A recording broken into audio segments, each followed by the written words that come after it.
Good afternoon, third grade learners online. We have Mrs. Feather's class with us. Everybody say hello to Lorenzo. Hola, Lorenzo.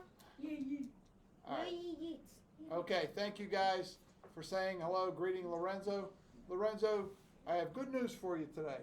We are not going to do a journal entry on Monday. On Monday, we're going to read our textbook and get an idea of what this lesson is all about for the week. What we've been doing is a journal entry every day and reading one page a day, and we never get the big picture on the first day. So that's what today is about, the big picture. The big picture for third grade is ways to meet needs, and more specifically, plants. So this is the page we're on. Mr. Lorenzo, we're on page 824, and we'll go over some of this with you, Lorenzo, but we want you to read 824 to 827 at home. On the last page, there are 5 review questions on 827. How are plants able to live in many environments? What is an environment? If you would like to, you could do that at home. You could do it verbally, or you could write it down on paper, however you prefer. We're not going to collect it. There may come a day where I ask you to answer that in Google Classroom, but not today. Then there are some math and technology questions if you just want to practice those. But today, our 2 vocabulary words for the week are environment and reproduce. So let's just look at page 824. Plants grow in many kinds of environments. An environment is everything that surrounds and affects a living thing. Different plants have parts that help them survive in their environment. So we are a living thing. Who can tell me and tell the class what is our environment? Colin. The trees.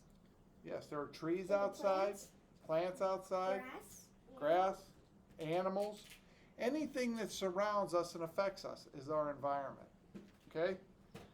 Some plants in shady environments grow high on tree trunks.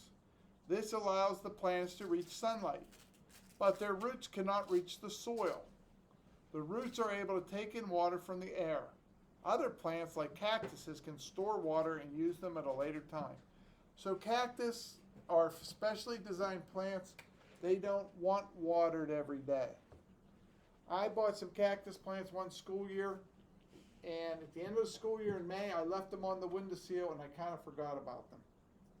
When I came back to school at the end of August, I was like, oh my goodness, I did not water my cactus plants all summer. Guess what? They were fine. They were fine. Why were they fine? They lived in a desert. They're used to living in a desert, so they're like, I got this. It's a windowsill in Level Green Elementary. It might get to 90 degrees, maybe. They're used to 110, 115 in the desert. No water for a year. I left them in 80 or 90 degree heat for 3 months. Sometimes these cactuses can go years without water. They store it all up inside them. They have a waxy coating to protect them from the sun, and they're good. And then when you do water them, sometimes they grow flowers on them. Have you guys ever seen a cactus with flowers on them? No, I've never even seen a cactus. I have. If you water a cactus too much, they eventually grow flowers. And that'll happen in the desert also. Okay, good girls, you've seen them? Not a bunch of flowers, maybe like one flower on the cactus. Yes? My mom had cactus and it grew 12 flowers. Wow, one cactus grew 12 flowers.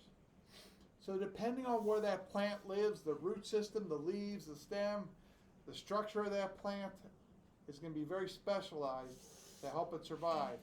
The needles on a cactus are actually the cactus's leaves. They're used to bring in sunlight and protect the plant from animals and predators. So they're like, stay away, but they're also leaves. Not the kind of leaves we see around here, but a cactus does have leaves, they're just needles.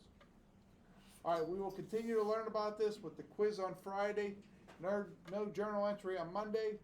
Journal entries Tuesday, Wednesday, Thursday for 3 points. Quiz Thursday. Yeah, you meant Thursday, not Friday. Yes, Friday's usually the end of the week, and it eventually is going to be the end of the week for us. Not this week, not next week, but the week after that, we will have school on a Friday.